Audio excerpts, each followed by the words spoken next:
Afternoon বন্ধুরা, বলো তো আমরা কোথায় এসেছি? বলো কিছু দেখে দেখো তো, আমি তোমাদের দেখাবার চেষ্টা করছি কোথায় এসেছি। দেখতে পাবে কিন্তু খুব একটা বিখ্যাত জায়গায় এসেছি। বলো বলো বলো বলো কোথায় এসেছি? এটা একটা জিনিসের জন্য বিখ্যাত, সেই জিনিসটা কি বলো? কোথায় এসেছি বলতে পারবে? বলতে পারবে? দোকানটা কিন্তু যায়নি এখনো। রেনকোটটা নেব। কোথায় এসেছি একটু দেখে বলতে পারবে? আমরা এসেছি ওই দেখো সামনে দেখতে পাবে, এখানে দাদা বৌদি। দেখো কি এসছে, দাদা বৌদি, দাদা বৌদি। আমি আর তোমার দাদা, এই দেখো অটোতে আমরা এসেছি ব্যারাকপুরে, বুঝলে? দাদা বৌদি দেখা করে বললাম ব্যারাকপুর একটু কাজে।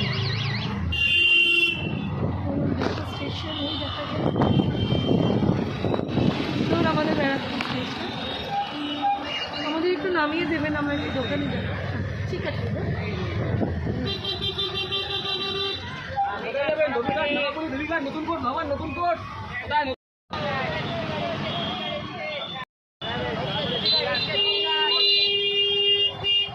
আমরা যাবো এখন ছোটো ছেলেটার একটা রেনকোট কিনতে। সেখানে আমি কালেকশন করি। এই এই মিষ্টির দোকানটা আমাদের ব্যারাকপুরে খুব নাম করা, আদি রামকৃষ্ণ মিষ্টির দোকান, খুব ভালো। চলেছি জানো, ছোটো ছেলেটাতে স্কুল খুলে গেছে, ওর একটা রেনকোট কিনতে। আর এই যে কোথায় এসছে দেখো,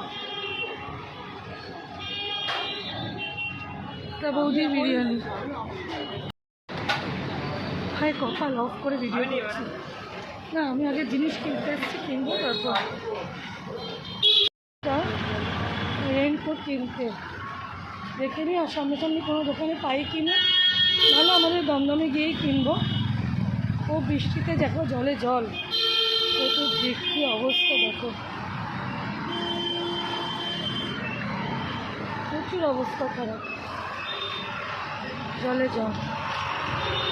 ব্যারাকপুর মানেই হচ্ছে দাদা বৌদি, এই নামটার সাথে এই দেখো একটা দাদা বৌদির কিচেন মতন দোকান। তো আমরা চিন্তা করলাম দমদমে গিয়েই নিয়ে নেবো, কোনো অসুবিধা নেই। মেয়েদের আনেনি, তাই দাদা বৌদির দিকে তাকাবার কোনো প্রশ্নই উঠছে না। সে ওই ফোনে কথা জিজ্ঞেস করছে। আর যাবো না, হাঁটবো না, আর হাঁটবো না, দাদা বৌদির দিকেও আর তাকাবো না। রেস্টুরেন্টে কেন, যারা খাবে তারাই কেউ আসেনি, তাই আমরা বেকার, বাচ্চারা নেই, আমাদের খাওয়াও নেই। আর আমার ছোটোটার জন্মদিনে আমার সব খাবার বাড়িতে রেডি করে, তাই আমাদের আর কোনো দরকারও নেই, বুঝলে? ব্যারাকপুর স্বপ্নের শহর, আমার খুব প্রিয় জায়গা। কত লস্যির দোকান, এটা খেতে ভালো লাগবে, এটা খাবো, লস্যি খেতে পারি।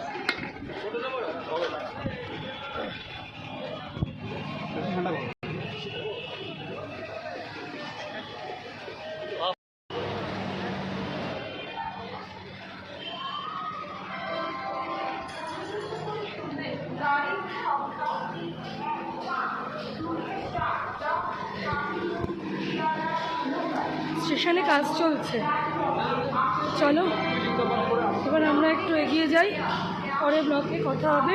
পুরো ভিডিওটা দেখো, ভালো লাগলে একটা গঠনমূলক কমেন্ট করে পাশে থেকে।